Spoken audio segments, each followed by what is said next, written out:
Bugün buraya yüksek sesle öğretmenlik meslek kanunu ayrıştırıcı değil, kapsayıcı olmalı. Eğitimcileri bölmemeli, haklar yarım kalmamalı demek için toplanmış bulunuyoruz.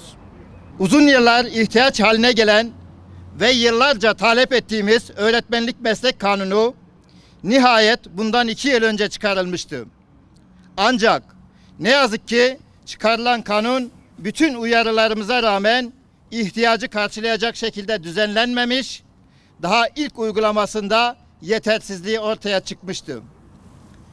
Kapsamı dar tutulmuş, şube müdürlerini, ilçe milli eğitim müdürlerini, il milli eğitim müdür yardımcılarını, bakanlık ve eğitim müfettişlerini, şahsa bağlı uzmanları ve araştırmacıları kapsam dışı bırakan mevcut kanunun bir kısım maddeleri ise Anayasa Mahkemesi tarafından iptal edilmişti.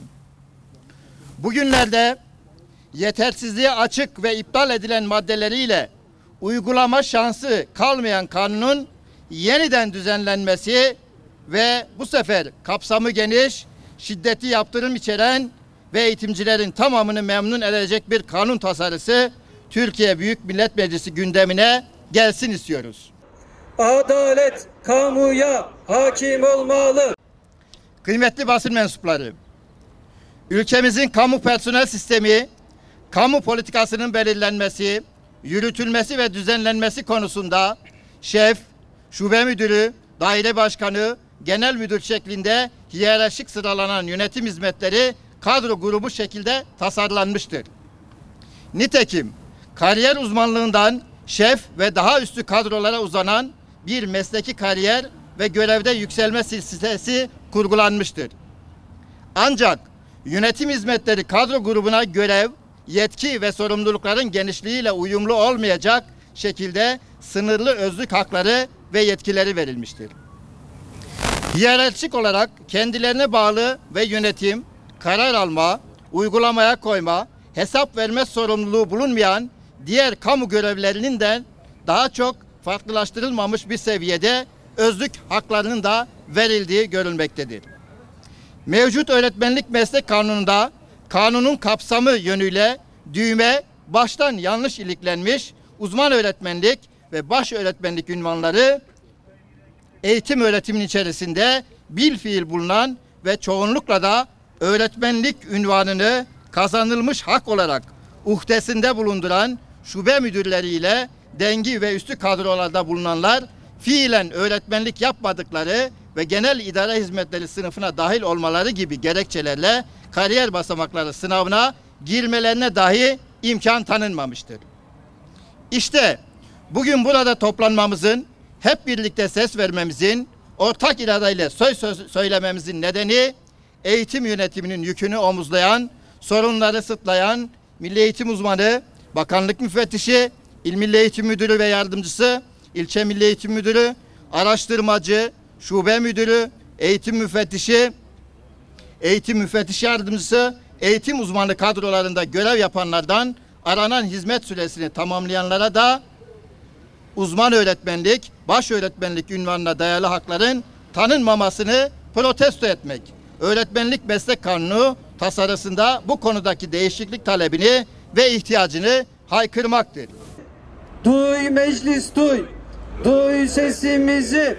Anayasa Mahkemesi'nin kısmi iptal kararı sonrası bakanlığın girişimiyle yeni bir öğretmenlik meslek kanunu tasarısı hazırlandığını, Cumhurbaşkanlığında son şekli verilen tasarının Türkiye Büyük Millet Meclisi'ne sevk edileceğini biliyoruz. Ancak taslağın görüşüldüğü süreçte çeşitli bahanelerle eğitim çalışanları arasında ayrımcı ve dışlayıcı bakış açısının devam ettirilmeye çalışıldığını da görmekteyiz. Şube müdürü ve üstü kadrolarda bulunan personelin büyük bir çoğunluğunun diğer bakanlıklardan farklı olarak öğretmen kökenli olduğu, öğretmenlik unvanlığının bu kişiler yönünden kazanılmış bir hak, hak edilmiş bir ünvan, yetkinliğe sahip bir mesleki tecrübe olduğu unutulmamalıdır. Yine söz konusu kadrolarda bulunanların eğitim öğretim kamu hizmetinin niteliği, gereği eğitim ve öğretimden ayrıştırılması mümkün bulunmayan eğitim yönetimi ve denetimi faaliyetlerini icra ettikleri, bulundukları kurumların sadece bir idari faaliyet yürütülen yerler değil, eğitim kurumlarını tamamlayan yapılar oldukları, kısaca bizatihi eğitim öğretimin içinde bulundukları göz ardı edilmektedir. Öğretmenlik Meslek Kanunu'nun öğretmenlerin beklentilerini karşılayacak bir içerikle yeniden düzenlenmesi amacıyla Eğitim Bir Sen olarak bir kanun taslağı önerisi hazırlayarak Milli Eğitim Bakanlığı'na, Türkiye Büyük Millet Meclisi Başkanlığı'na, mecliste grubu bulunan partilerin yöneticilerine sunmuştuk. Söz konusu önerimizde şube müdürü, dengi veya üstü eğitim yönetimi, denetimi kadrolarında bulunanlara da kariyer basamakları sürecinde ünvan için başvuruda bulunma hakkı tanınmasını ifade etmiştik. Gelinen noktada bu kadrolarda bulunan eğitimcilerin uzman baş öğretmenlik ünvanına ve haklarına sahip olmaları yönünde beklentilerinin meslek kanunu içerisinde olması noktasında artık daha fazla geç kalınmamalıdır.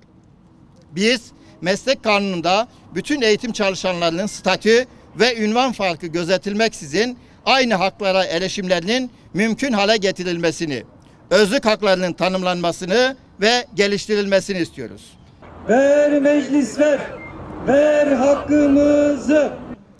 Eğitimcinin hak ve yetkilerini genişleten, ona destek olan bir içerikle öğretmenlik meslek kanunu konusundaki beklenti karşılanmalıdır.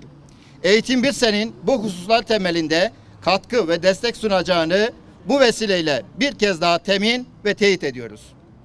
Siyasi iradeyi, Türkiye Büyük Millet Meclisi'ni meslek kanununda beklentileri karşılayan milli eğitim uzmanı, bakanlık müfettişi, İl Milli Eğitim Müdürü ve yardımcısı, ilçe Milli Eğitim Müdürü, araştırmacı, şube müdürü, eğitim müfettişi, eğitim müfettiş yardımcısı, eğitim uzmanı kadrolarında görev yapanlardan aranan hizmet süresini tamamlayanlara da uzman öğretmenlik, baş öğretmenlik ünvanına dayalı hakların tanınması konusunda adım atmaya çağırıyoruz.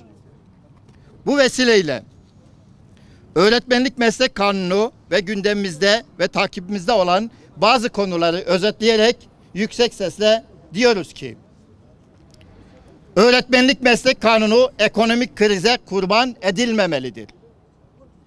Ek ders ücretleri arttırılmalıdır. Uzman ve baş öğretmenlik kıdem süreleri söz verildiği gibi 5 ve 10 yıl olmalıdır. Kademe ilerlemesinin durdurulması cezası katmerli ceza haline getirilmemelidir. Birinci dereceye gelen bütün memurlara 3600 ek gösterge hayata geçirilmelidir. Kadroya geçen öğretmenler kadrolu öğretmenliğin özlük haklarından faydalanmalıdır. Anayasal bir hak olan aile bütünlüğü teminat altına alınmalıdır.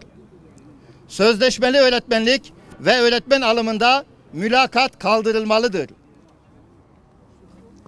Yardımcı hizmetler sınıfı kaldırılmalı, memurluğa sınavsız geçişin önü açılmalıdır. İptal edilen toplu sözleşme ikramiyesine çözüm üretilmelidir. Kamudaki şeflerin maaş dezavantajları mutlaka giderilmelidir. Kariyer yolu bariyer dolu olmasın.